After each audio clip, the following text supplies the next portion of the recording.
साहिबा गाइन तू साहेब गौते है। वाह तो हम कहबे आप लोगन से कि अरे लालाना के टोनावा यही दुआ दे केहू के लगई न। अरे लालाना के टोनावा केहू जनी मारा लालाना के टोनावा।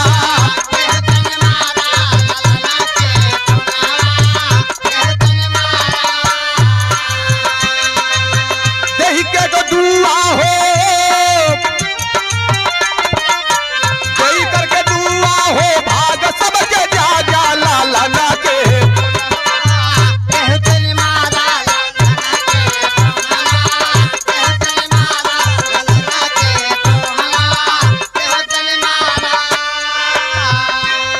लेकिन 200 रुपए का पुरस्कार कल्लू नाना जी मुलापुर की सरजमी से अपने अरे भाई सुना बहुत से सम्मान बड़ा आशीर्वाद रहल बड़ा प्रेम रहल बड़ा रुपया पैसा देहला लोग। लेकिन चलते चलते लल्ला के सम्मान में बबुआ के सम्मान में ए माई भगवती माँ विंध्याचल वाली ए सतगुरु भगवान हमारी ओर से बबुआ के बधाई बा शुभाशीष बा।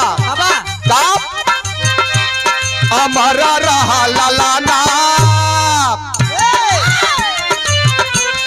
अमरा रहा लालाना जुगा जुगा जिया अमरा रहा लालाना।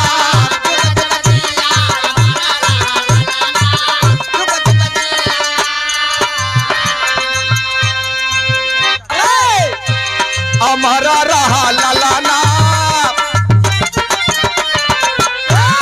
अमरा रहा लालाना जुगा जुगा जिया अमरा रहा।